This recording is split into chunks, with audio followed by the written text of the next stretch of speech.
kështu thjesht shok.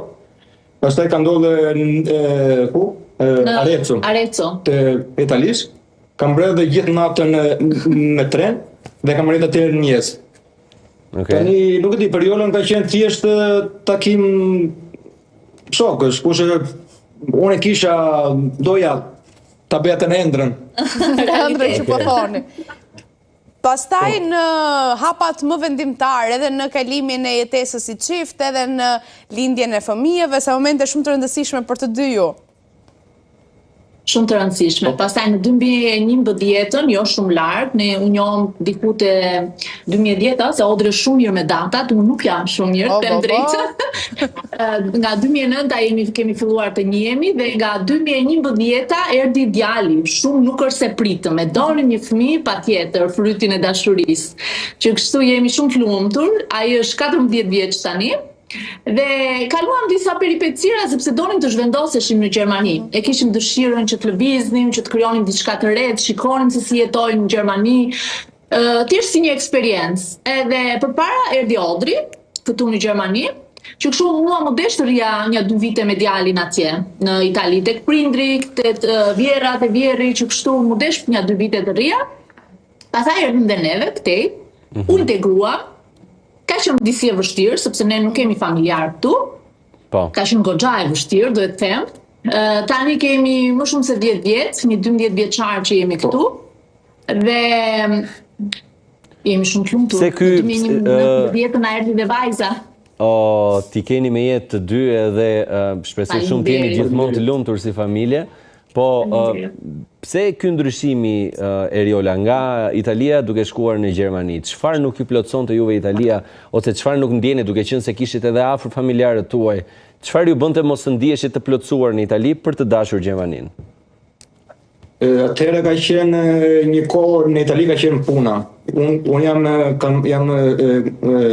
kuzhinier, dhe në atë kohë ka qenë një krizë për punë, ose ka pas punë, po ishin jo shumë që të paguara në gjera. Edhe Gjermania në atë kohë ishte më mirë gjendje. Kështu doli një rast, kisha një shok që printe këtu, edhe kështu duke u lidhur, erdha që bëra provën dhe pastaj pëlqeu, edhe ngella këtu pastaj, erdha këtej.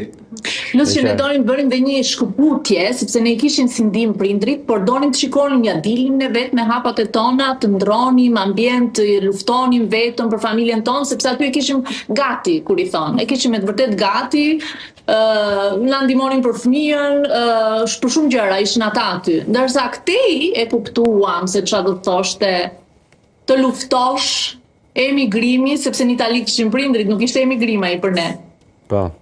Pra ishit të mbrojtur.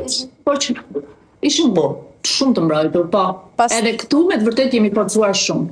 Pastaj kalimi për të shfaqur në rrjetet sociale ndodhi shumë natyrshëm, edhe një moment caktuar çfarë ju bërit mendonit që shikonin, se gjithë që ne kemi në përditshmërinë tonë, ta shfaqim edhe tek njerëzit e tjerë edhe ta shohim. Kush ishte iniciator më shumë?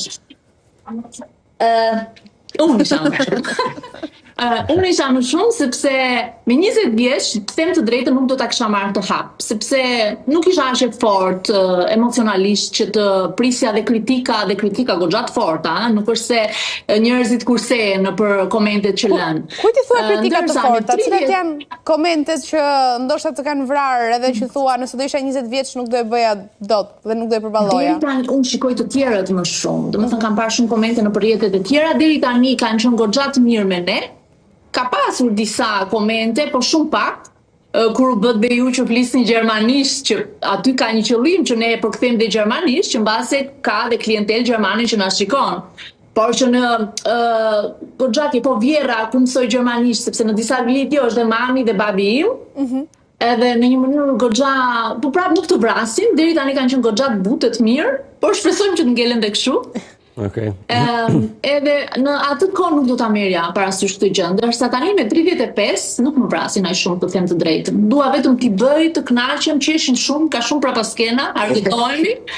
Po çfarë ndodhi që nisi të postoje? Çfarë ndodhi? Kisha disa kohë që e mendoja, por nuk merja të budhimin.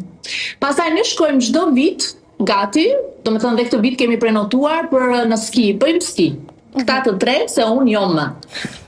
Pse jo më ti? Pati një eksperiencë Pati një negative. aksident, po. Okej. Përfundova dhe 3 ditë në spital. Okej, për Sepse shkak të nuk skive. orientosha do të mëse ku isha. Ishte po, bëra një aksident shumtuar. Edhe që atëherë vendosa mos të shkoj më. Do me thënë do shkojmë, këta mund të bëjmë, por unë do shikoj, do bëj foto, do bëj video, do merrem me gjëra të tjera që kam interes. Po ndërkohë ti nuk bën, Dhe me që marrë je këtu, ti nuk bën, po ndërkohë ke frikë për ata kur bëjnë? Je ajo mami që i thua që gjatë gjithë Në spital kisha frikë. Po. Kam frikë, sepse isha në spital dhe këta vinin, më shikonin edhe pastaj shkonin bënin ski. Edhe kisha me të vërtet shumë frikë. Më la goxha. Okej. Po, këta vinin si je mirë, po, ne po ikim. Po vim nga darka. Edhe ishte goxha. Shpresoj Zotit, se edhe nuk mund t'i ndalosh shumë. Fëmijët, ata do rriten, do bëjnë gjërat e tyre, do Zoti na mbron gjithmonë. Dhe pastaj pas Ne kemi shumë gjë. ti momenti vendosë të postoje, the. Nga i moment mendova, jeta që nga shumë e shkurtur, mund ndodhi në çdo moment diçka e papritur, e mirë apo e keqe, që kështu thash hidhu, provoje, ti ke qef merresh me këto gjëra. Mundova ti mbusha mendjen dhe Odrit, se vetëm nuk e kisha atë guximin ta merja dhe ta vazhdoja, sepse mund ta nisësh një gjë po e lë për gjysmë. E pyeta disa herë dhe më tha, po, edhe unë mund të bëj, je i sigurt, sepse e di që ai është pak më introvers. Tha po, jam dhe unë i sigurt. Atëherë filluam disi me shaka, Jo me shaka, me loj. me loj.